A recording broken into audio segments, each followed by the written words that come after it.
I think that art it actually is a gesture of following God, even by people who don't recognize that it's God that they're following. And I think it can train us to follow God in many other contexts, and it can shape us for faith even before we have faith.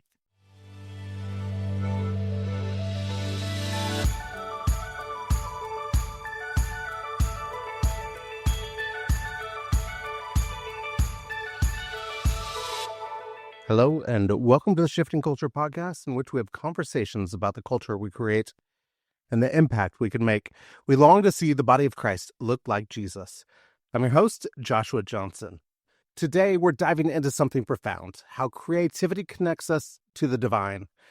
I'm talking with Carey Wallace about inspiration, not just as an artistic concept, but as a spiritual practice. What if art isn't something we manufacture, but something we receive? What if creativity is actually a way of following God, even when we don't realize it?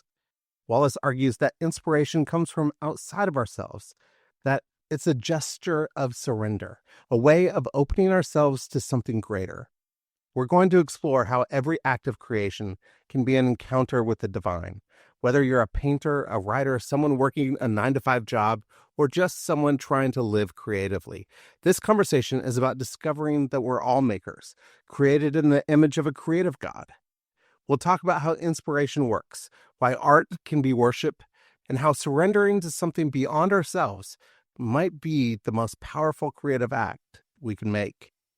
If you've ever felt stuck, wondered about your creative potential, or sensed there's something more to making art than just skill, lean in. This is a conversation about seeing the world and yourself differently. Here is my conversation with Carey Wallace. Carey, welcome to Shifting Culture. Really, really excited to have you on. Thanks for joining me. Joshua, I'm delighted to be here. Thanks for having me. And I'm going to start big because you start big in your book, The Discipline of Inspiration, and you claim that all art comes from God.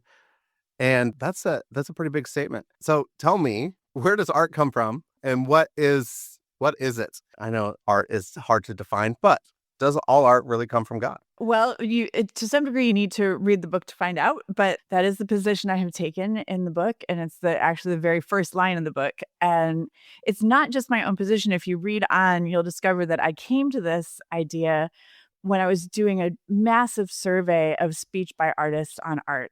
And I was doing that to create a program to help artists create strong creative habits in their daily lives. And I wanted to have, as a curriculum around that, speech by artists on art.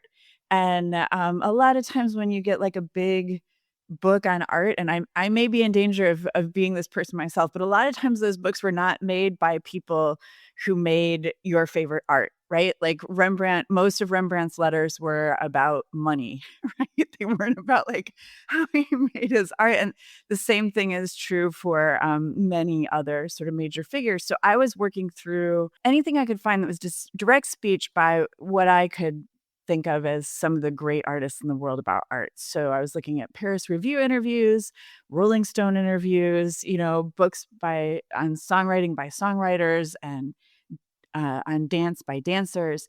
And I actually did not start out thinking about inspiration. I was looking at all these different categories. I was looking at the artist's life. Do you have to be unhappy?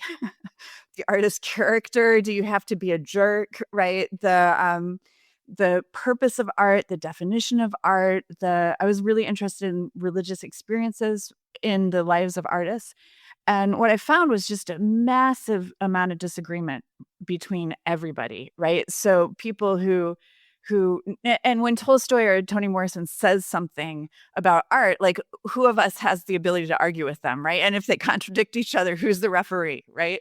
So, but what I found was in that like giant schoolyard argument about all those topics, there was one topic on which there was this very eerie amount of agreement. And it was the moment of inspiration, which I define as it's in some ways easy to bracket it as part of three things that go into art. One is talent. Just how easy is it to sing in tune? How easy is it to draw a human face, right? And then there's technique, which is the amount of time that you spend practicing, right? What you earn by your own behavior. But anybody who's spent much time in the art world knows that those things, even in great measure, like a lot of talent and a lot of technique, don't add up to very much without this third element, which nobody really knows much or talks rigorously about, which is inspiration. And it's what tells you how to sing. It tells you what to write in your song if you're a songwriter, so it's active both in performance and in sort of composition, which I think are the two really big categories of art making. And everybody who talked about it as being something that came from beyond them. And they relentlessly used, even if they did not have religious background, they relentlessly used religious language to describe it, even if what they needed to say was, it feels like a divine visitation, but it can't possibly be, right? So, but then you got a lot of very surprising people, talking about this sense that it comes from beyond them. So, like Hoagie Carmichael, who wrote "Georgia on My Mind," says, "Great melodies aren't written; they're discovered." And Hemingway said that when he would read his own writing, he couldn't believe he had written it; that he must have read it somewhere, probably in the Saturday Evening Post. And my favorite story around this is actually Michael Jackson. When he was right before he died, he was feverishly recording and telling his entourage that his higher power was giving him these songs. And his entourage was like, "Michael, could your higher power give you these songs after the tour that you're preparing for? Because you're exhausting yourself." And Michael Jackson said, "I can't. Then he might give them to Prince." So there's also this sense that it goes beyond you, that it has a force that is moving through the world, and it's gonna come in through the world, and it is a blessing or a responsibility or maybe even a threat if it comes to you, but that you aren't necessarily the only person it could come through.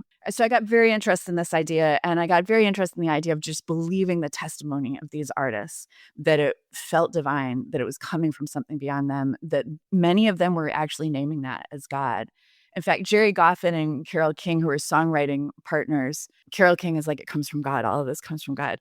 And Jerry Goffin says, "Well, I'm not, pretentious enough to say that all my work comes from God." So you get disagreement on it, but he doesn't have another explanation, right? So it's like, where do we land if we believe this explanation? I think we land some very interesting places, which is why I start out the book with that sort of idea. We do land in a lot of interesting places because I think if something is received, that means that we have a different posture in our life. We're receivers. And Yeah.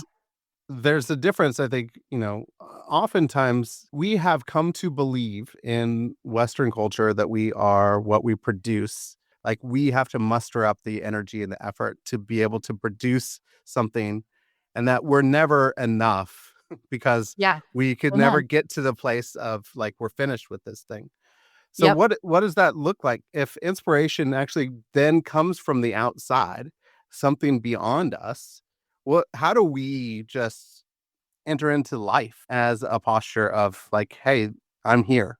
Well, I think it does several things. First of all, I really resonate with the idea that Western culture is all about like thinking harder and controlling more. And when I started thinking about this, I was like, oh, well, if this is true, then the fundamental gesture of art, as you have very intelligently laid your finger right on, is surrender.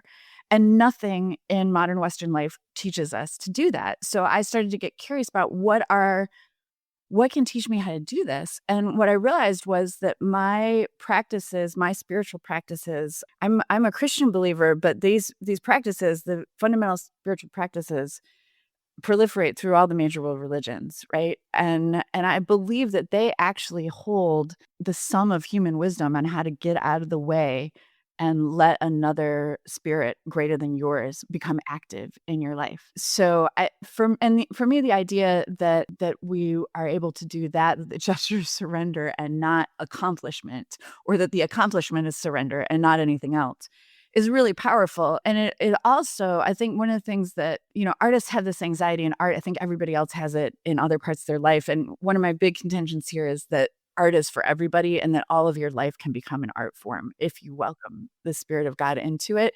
And we already have that in our language, right? Like if somebody's really good at making barbecue, we're like, he's an artist, right? So we have this sense, but we also have this anxiety that we're not enough. Like, is this coming from us? We know how small we are.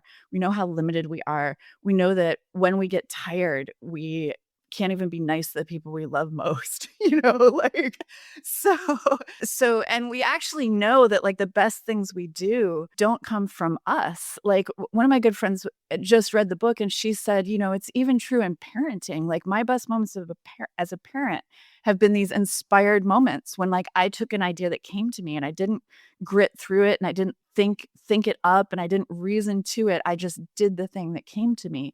So I think many people have this sense of inspiration. And to me, it's very hopeful because it doesn't come from us. And if we believe that it comes from God, then it is inexhaustible.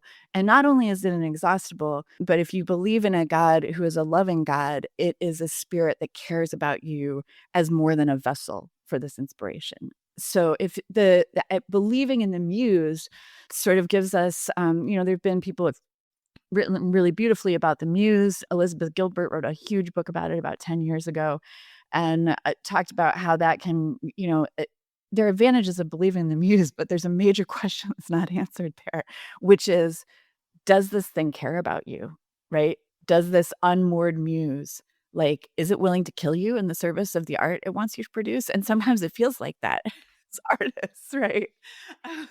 So, and does it, and you see a lot of people, I mean, you see this in people just working regular jobs too, but you see a lot of people really leaning into one part of their life, leaning into their work as an artist or their work as anything else to the detriment of everything else in their life, their spiritual life, their relationships, and rooting this idea in a God rather than a muse, I think really can help us balance those things and help us make and do better things ultimately. So if all of your life can be art and like this, your life is art. One of the things that it reminds me of Ephesians 2:10, it says, You know, that you are God's workmanship, but really it could be translated, you are God's poem. And I love beautiful. that translation as he is actually writing you as a Yes. beautiful poem and Yep. he's created you. And so that makes me go, okay, we're all someone that has been created. And if we're made in the image of God and a loving God, we can lovingly create as well. And that, so Yes. we have this thing that we get to create. One of the things I know is that evil can't create. What can evil do? And why is it juxtaposed with God and a God that cares for us, a God that loves us, and inspiration comes from that, but not just an evil that wants to try and kill us for this form, whatever it is. What can evil do, not do, and what can Yeah. love do and not do? Yeah, well, so this is a major question, and it's been a major question not just in religious circles that have, like, a very doctrinaire definition of evil, but, like, it's been a very potent question in the public, probably for the last 10 years, where people have been finding out horrific things about their favorite artists. I just read the New York Magazine article on Neil Gaiman, which is one of the darkest stories that I've read in that genre and just came out this week. And people who have been like healed and helped and who have been given a reason to live by the work that these people have made. And there are no artists who are, who have there's no humans with clean hands, right? If you know the whole story, there's never anybody with clean hands. But the degree to which very dark and I would say evil things are done and perpetuated by artists appears alongside the extraordinary works of beauty and wisdom and things that have genuinely helped people is just it's a very, very vexing question. And it's not simply like, how did this terrible person make this art? There are also ways in which art has been used, like the Nazis loved art. The Nazis looted all this art. Like some of the worst Nazis had like vast collections, like, and good taste, right? Like, so they weren't all velvet paintings. So, which I actually have a kind of a deep love for the velvet paintings because I was a child when they were like popular. But I agree with you that that the evil cannot create. And I think everybody needs to make their own decisions about what they can tolerate, right? And we're all different in that. We all fall off the horse in different directions, right? And we all need to draw circles of different widths around things that might make us less than who we could be if we engage with them, right? But I do think that the strongest position is not to. So if you are somebody who's the victim of the kind of abuse that a particular author has perpetuated, then I do not think that you need to like man or woman up and like find a way to like that author, right? But if you have somebody who you are horrified by what they have done, but you also see the good in what they have done, believing that the good comes from God, believing that the best part of art is actually inspired by something beyond the human, can give us a way to praise God for those things rather than run away from them. And it also can give us a place to stand on where we can then full-throatedly condemn the behavior of the person, because we don't have to lose the art in condemning the behavior.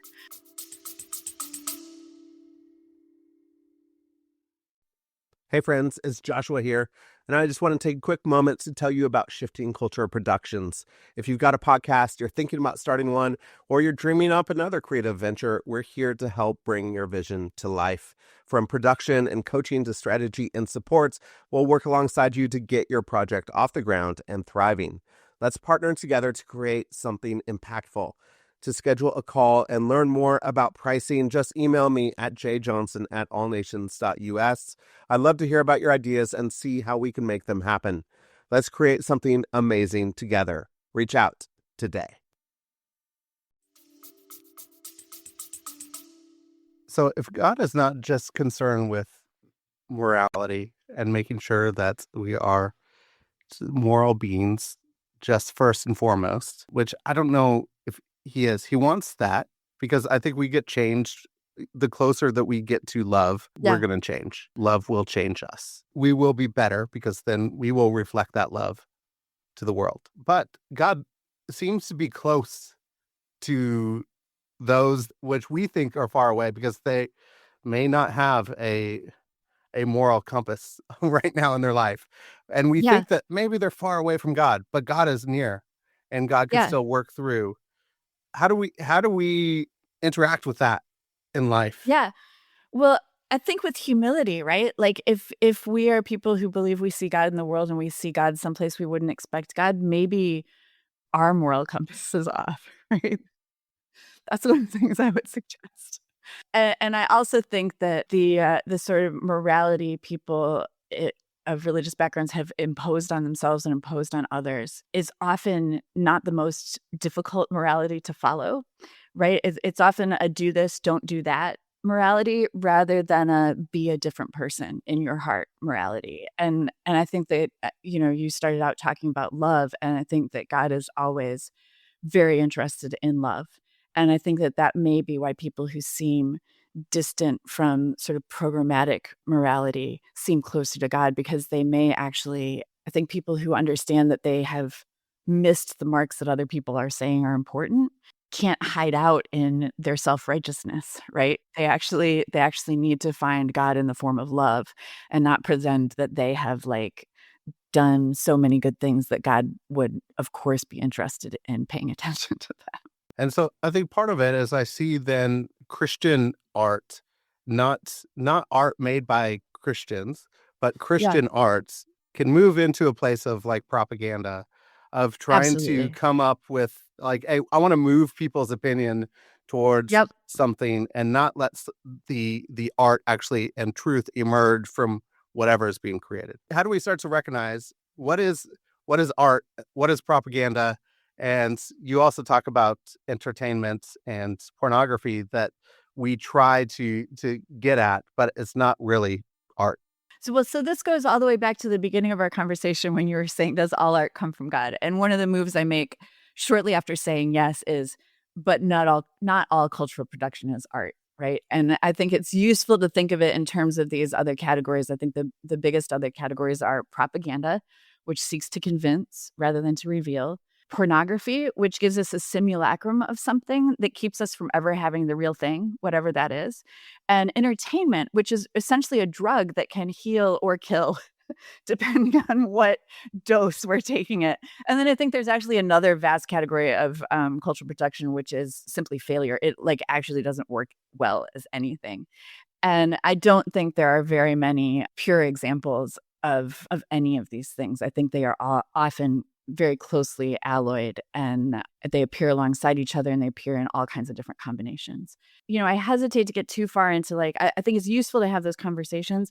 I don't think it's very useful to be like, is this particular thing this or that? I think it's useful to be like, that's propaganda. Just recognize it when you see it, right? But trying to pull apart, is there art alongside of it, or is there entertain?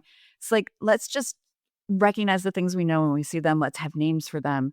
But there's been so much conversation in the art world about like, is this good or is this not? Is this art? Is this not? It just doesn't. It's like, it doesn't help us be changed by art. It doesn't help us be healed by art. It doesn't help us make more art. So I'm not saying it's not good to study, what has come before us, but I think that those like the temptation to like deal with art by putting it in boxes is never a good temptation. So I have a second question there that I think will help us out. Yeah. I'll just give you an example. So I'm working on a one-man show that I would love it to be art and not propaganda, Yeah. not entertainment, not Amen. pornography. I want it to be art, and I want something true to come out. But Yeah. it is all about encounters with Jesus. And so I Mm. know that like encounters with like divine love, which is in Jesus, which can easily move into propaganda. Yeah. So, and I don't want it to. So Yeah. if you're doing a work, or if I'm doing, whoever it is, it doesn't matter what it is, how do I position this surrender, get some inspiration, and not veer towards propaganda in Yeah. the creation of something? It's an absolutely great question, and one of the things it makes me think of is all of the art with Christian themes that is of such high quality, that is so unquestionably art, that it has remained encased in our culture even as the culture has become extremely secular, right? So I actually remember hearing stories when I was in college, which was shortly after the fall of the Iron Curtain, where there was a whole cadre of Russian intellectuals who became Christians because Russia could not erase Dostoevsky and Tolstoy from their canon. And because the gospel was so deeply embedded in those stories, you could become a Christian just from reading those stories, right? And I think, you've also got Bach played by cultures that have no long history of Christianity in them, but the story travels with his work. So I do think that there is room for work that is deeply Christian to truly be art and to resonate far beyond, sort of traditional uses. Like a lot of what Bach did was made for churches. Ironically, it's almost never done in churches anymore. It's done far beyond the walls of churches. So I hope that that is the direction that what you're doing will take. But as far as how to do this, one of the things I would say is, I bet you already know. So I bet you already know. I bet it came with the original idea. I don't think you have it didn't come with a full roadmap, right? But like, it came with a feeling that you will recognize if you have it again as you're writing. Like, and it can come every day. And I also think that when you don't do it, right? Like you might not know as you are not creating art, you might not know it, but maybe you do. It doesn't feel the same. And you can also edit, right? Like, you can also take out the stuff that isn't true, that isn't working, that feels like propaganda or any other form to you. So I think going ahead and knowing what you know, even if you can't put words to why you know it, going in directions you didn't expect to go, if you feel leading in that direction, just exploring. And you don't have to be like, oh, I'm upending this whole plan I had. It can just be like, what's in this little room over here? And maybe it's like a doorway to a whole country you've never been to before, right? But you don't have to go in with that big of you can just take steps, just take little steps in each direction, and see where they take you, and be honest with yourself and be courageous in what you're willing to do. And I think that none of this is perfect, right? And even really great people, right? I mean, it's so fun to like look at everything an artist did, and not, especially with really great artists, because they every now and then they write like really bad books, a really terrible album, and you're like, oh well, you can do that, and then your next one can also be amazing. And maybe actually, I think the failures are never, they're never useless. They always teach us something, right? Like, I think as long as you are trying, you will be learning and you'll be getting stronger. I know you work on your craft of writing consistently. You're Yeah. consistently writing. So what is that then interplay between working on craft and technique and actually doing the work and inspiration? And Yeah, like letting inspiration come, because it seems, I think for some people, it seems like I'm just going to sit with surrender and open hands and let yeah, inspiration come, and then I'm going to do something. So yeah. what's the interplay between the actual work at it and then inspiration?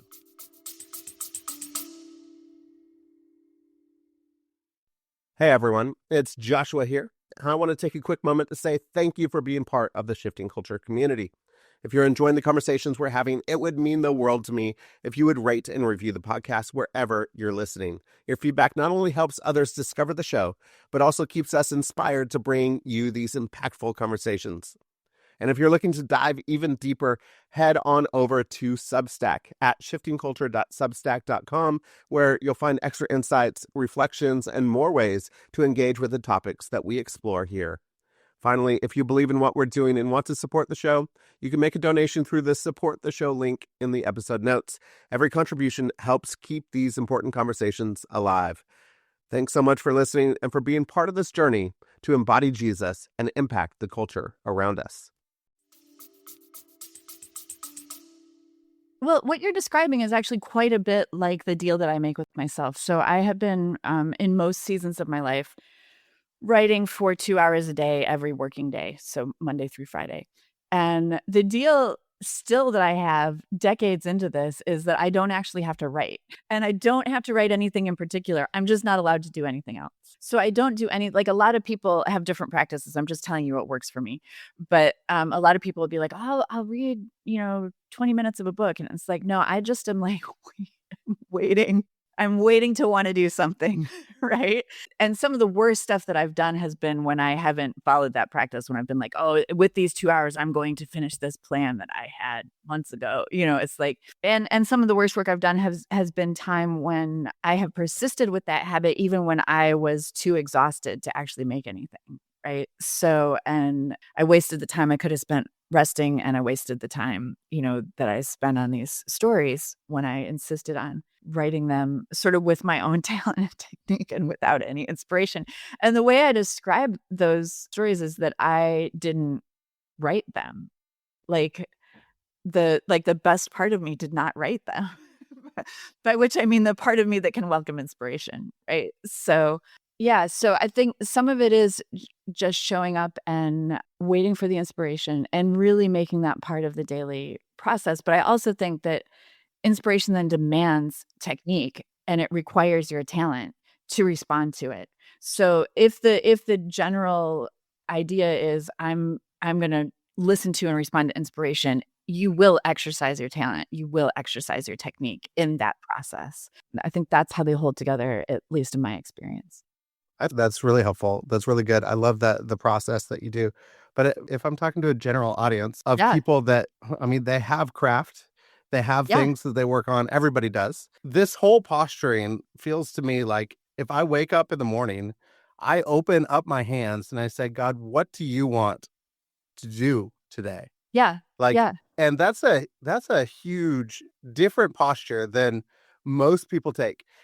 If Yes. most Christians would take a posture of, I'm going to do my work and maybe slap on a prayer to call it Yep. good. It Yep. is a totally different thing when I'm opening my hands, say, hey, what do you want to do?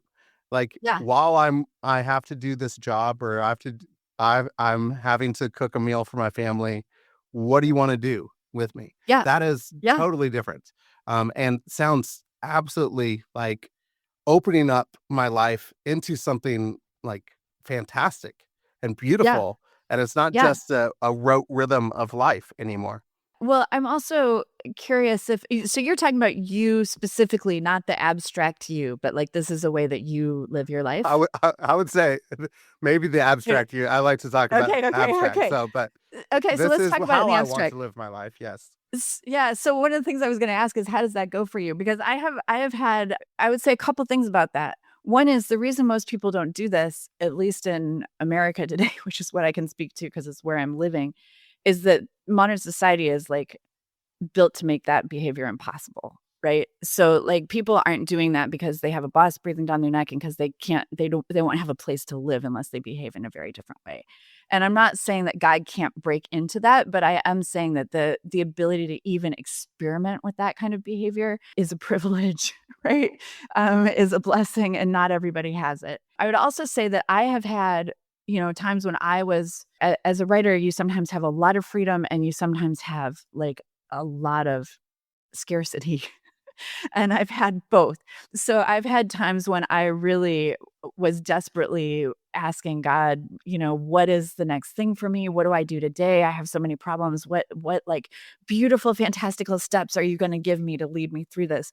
And I've had times when that just simply did not emerge, right? And I had to make decisions with rationality, with the community around me, with what I knew from the stories that I had heard about God and what I believed about them. And I did not have I was not led along by this unbroken stream of inspiration, even in places where I desperately wanted it and wanted to be open to it. But I would also say that I have had really profound experiences when something felt recognizably like inspiration to me, including a very insistent call to write this book at a time when I knew it was crazy to write it, where the outcomes have been really beautiful. So I do believe that inspiration is actually always speaking. It's us who sometimes can't hear it. And I also think that, I think it's a little dangerous to go back, and I think it's both beautiful to go back into your life and see where you believe you saw God moving. But I also think it's a little bit dangerous to be like, I have answers for why God did or didn't do everything that I wanted done in my life. Right. But I can see that those seasons in which I wanted a really great hallmark story of inspiration to lead me out of a difficult period, the fact that that didn't happen has made me a better person and has made me more able to love and understand other people than that sort of than what I thought I wanted to happen. So I think that's in the vein of God writing our stories for us in ways that we don't expect. But I do think that the responses, even to crazy onsets of inspiration, even if what we're doing are just those little steps into the next room, right, can have really powerful results. I think it's really important not to ignore it when we hear it. It is God writing the story of our lives.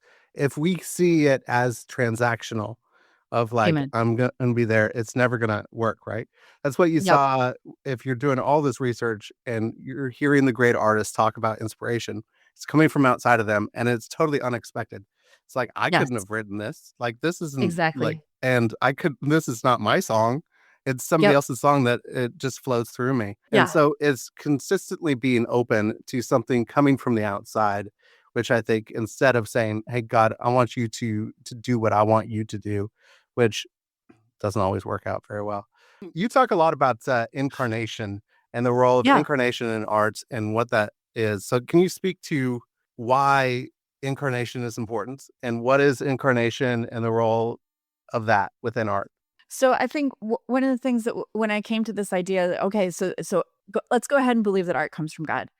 Why doesn't it all come into the world in whatever language God actually speaks, right? If God speaks a language, why doesn't it all come into the world in a single language that indicates this is the language God speaks in, right? Why does it come in all of our different languages? We're almost always using the elements of our world, whatever our world is, to build our paintings, to build our songs, to build our stories. Even when we're creating fantasies, right? They are created in reference to the worlds we're coming out of. They're like deeply inflected by the worlds that we come from.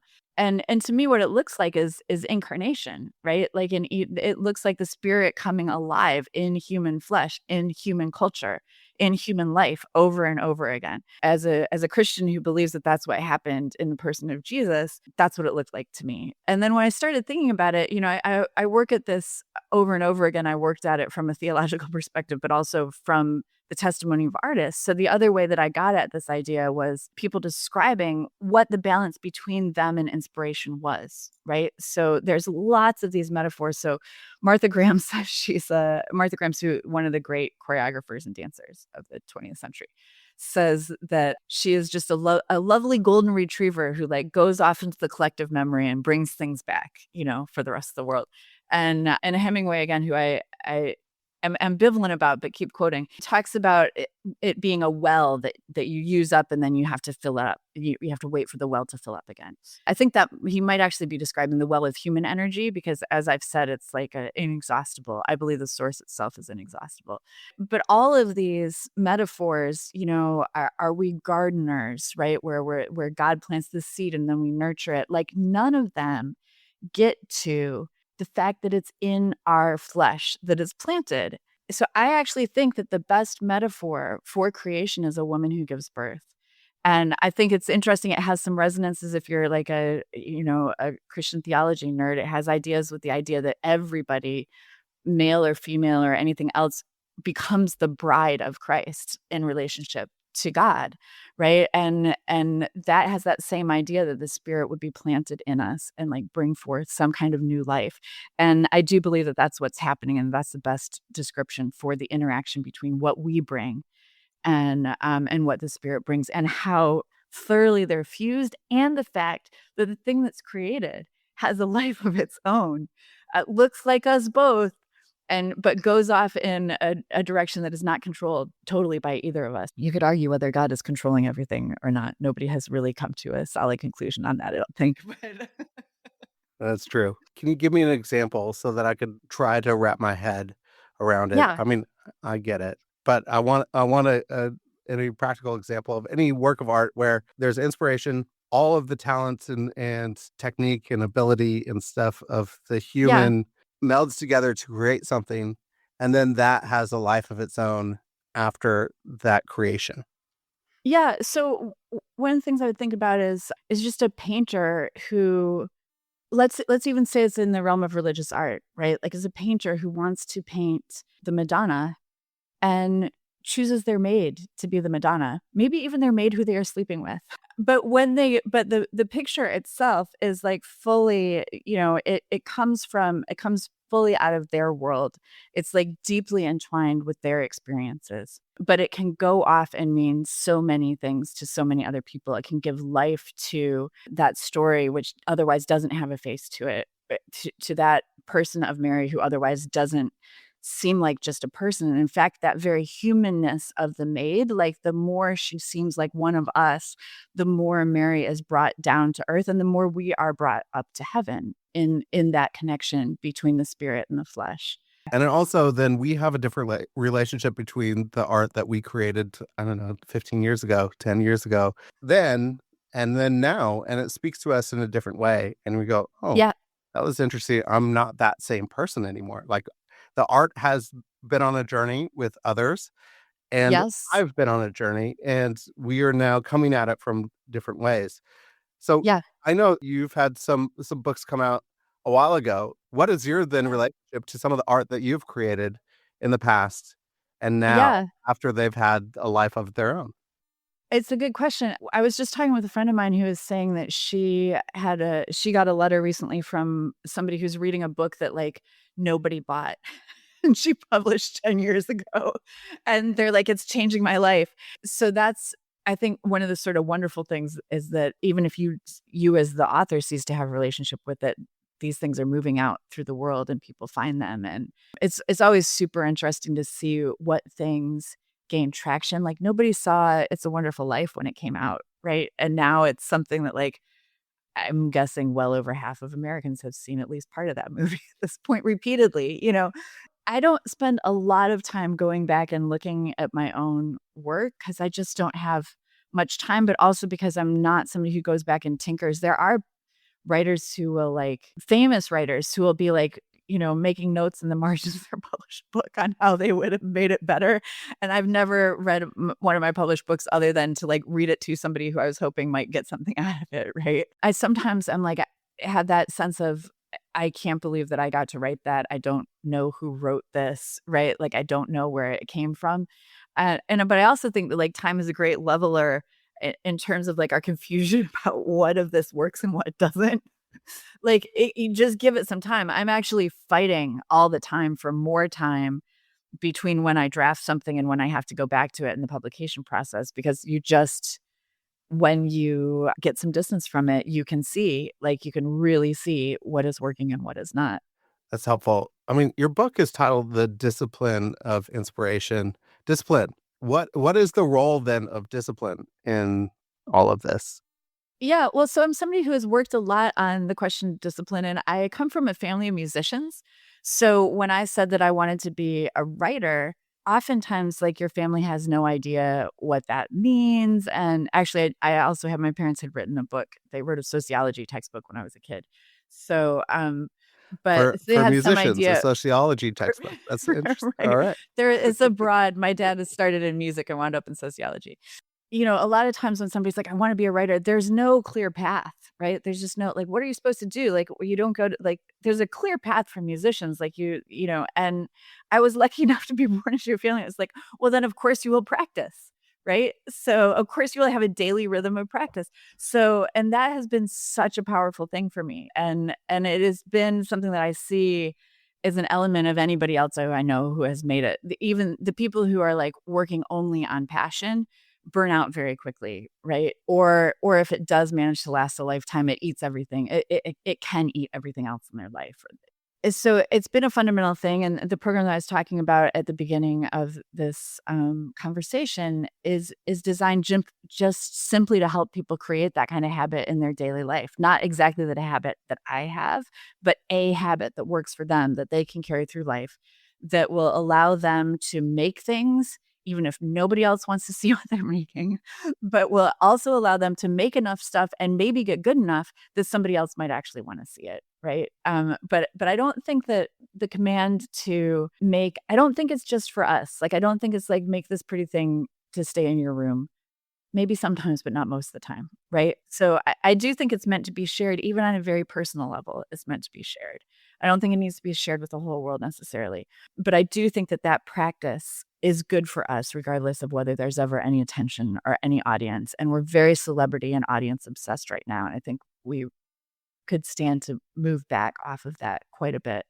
So discipline's been really important to me, but what it's a deliberately open title, right? Like, are we trying to discipline inspiration? One of the first things I'm trying to tell you is no, inspiration is actually like, it's the extent that there's training going on. Inspiration is training us, like inspiration is taming us. But I'm also very interested in the spiritual disciplines as a way to get more inspiration. And when I started thinking about that, I realized that I actually believe that art, and when I say art, I mean a practice of listening to and responding to inspiration, is actually its own spiritual discipline. So I'm both making it an argument that, you can't discipline inspiration, and that inspiration is a discipline in that title. And you do argue in your book that art is worship. And so, what's that role then? How is art worship? What does that look like to actually make it into a place of worship to God? Yeah, well, I think the simplest definition of worship, which is another one of these like vast words, right? But it feels to me like the simplest definition of worship is a response to God. And you might have to bracket that, a response to God that is not running away, right? And a response it's a response towards God, maybe is a good way to put it, right? And I actually think by that definition, much of what passes for worship in many churches is not actually worship, right? It's like a Vegas floor show. So, or it's like a high-end concert, right? But whatever it is not necessarily like, by anybody involved, really a gesture towards God. I think that art actually it actually is a gesture of following God, even by people who don't recognize that it's God that they're following. And I think it can train us to follow God in many other contexts, and it can shape us for faith even before we have faith. Some of these spiritual disciplines help bring about inspiration. Can you give us Mhm. a practice or two besides making art that would help bring some inspiration in our lives?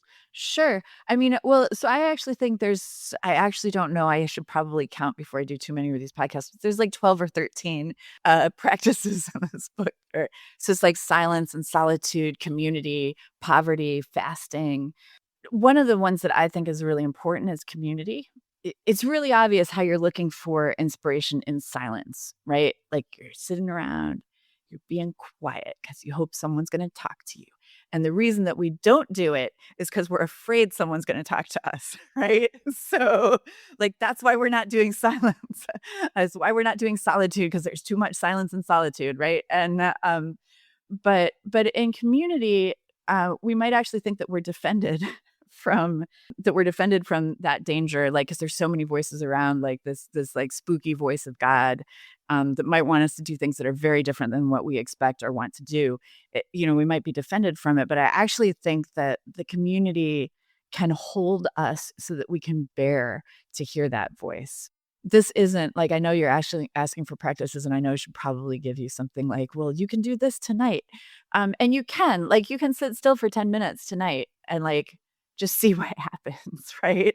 And I've done exercises where, I where the job in a kind of like art and faith retreat is just to do whatever comes next. And my brother did one of them, and he's a very talented musician, and what he wound up doing was drawing with his coffee on a piece of paper and made these really beautiful, like almost ink drawings, right? So and he did that in the space of 15 minutes, just doing what sort of came to him. So it might be very interesting to just work that muscle, this evening or tomorrow morning or whatever. Whenever you get out of the car that you're driving in while you're listening to this podcast. But I also think that many of these practices are really, their scope is epic in our lives, right? And community is something that takes years to cultivate, but also many of us have more of it than we recognize, right? And if we can lean into the community and help them remind us when we have been our best, what we have made that has been the best. And you don't have to be like a fellow artist, or a fellow whatever we are. Like, sometimes the painter is much more able to tell you what's wrong with your story than the other writers are, right? And sometimes your grandma is more able to tell you what's wrong with your story than the painter. So, like, being vulnerable within community, I think, can help us. It's practice for being vulnerable with inspiration. It's practice for being vulnerable with God, and it's also practice for taking strength from. It's not just about. Although I think vulnerability does take strength, but then we also want the strength to act and to move and to have courage. And I think our communities can give us that as well. I think in all of this, one of the things that I think is going to be helpful for people, I know it's helpful for me, is change the way that I view myself, even to my Mm, vocation, my job, my 9 to 5 that I have to do, of moving from being a producer into a maker. Like, I yeah. am a creative being. This is who I Yes. am. And how do we move into a space of not just grinding it out, but actually being in like, knowing we are creative, that we're a maker, and we can be creative people all the time. And Yeah. even when we're stuck in like a menial 9 to 5 job, which we don't even enjoy. Yeah. Well, I think there's two ways to do it. I think one is, I've done this creative discipline class over and over, and I've seen people carve out all kinds of crazy time out of very limited lives, right? So two people come to mind. One was a woman who was really insistent on joining one of my early classes. She's like a biochemist, and she wanted to write a children's book, and I was completely unenthusiastic about this. I was like, but she was so, like, she wanted it so much that I was like, okay, come on, come to the workshop, and she was like, yeah, I'm gonna. Her time was just so limited, so she was like, I have 10 minutes here, I have 20 minutes on this day, and I was like, let's be honest, you need an hour at a time, right? Like, but that was the time she had, and she used it, and she wrote a lovely children's book. And then I also had a friend who was like, I really want you to talk to my wife. She wants to be a writer. And she was like, yeah, I'm writing for, like, I want to write a novel, and I can write for like an hour on Friday afternoons. And I was like, "Go for it. Awesome." Because I try not to rain on people's parades, but I was internally quite skeptical. And, that woman has now published more novels than I have since we had that conversation, like, over a decade ago. So, and what happened with her, and actually I think what happened with the biochemist, and I think what will happen with all of us, if we carve out some of that time that is truly just our time, is that it metastasizes, right? So the woman who is like at Starbucks for an hour on Fridays was like, I think I could do it an hour and a half. And then she was like, I have some time on Tuesdays, so it grew. And as what she was making became like entire manuscripts and she found publishers for them, then the rest of her life started to adjust. Like her husband was like, oh, this is a real thing. We need to support this. Her kids were like, mom's writing, so I think part of what we need to do is like carve out time where we're not trying to stretch within the very difficult conditions of like modern capitalistic society, right? Which really just wants us to be a cog in the machine and wants to instrumentalize anything that we do that's creative and wants to own it and wants to use it. And so protecting that space, I think, is really important, even if it's only small. Like even if it's like I have a half an hour on Saturday mornings, right? I have 45 minutes on Sunday night, like taking that space to be like, this is me being creative the way I want to be and seeing what happens and seeing where that takes us. But I also think that it's a really good practice to be like, I think it's a great practice to be like, God, where are you in every moment of life? But I also think I think there are a lot of people, including myself, who have like a lot of hangups about who God is and what God is going to do and like all of the weight of that voice being God. And to be clear, like the voice of God has been like a virtually universally wonderful thing in my life, right? Long term. But I also think it can really be interesting to be like, instead of putting the weight of that language on it, to be like, in my crummy job today, what inspires me?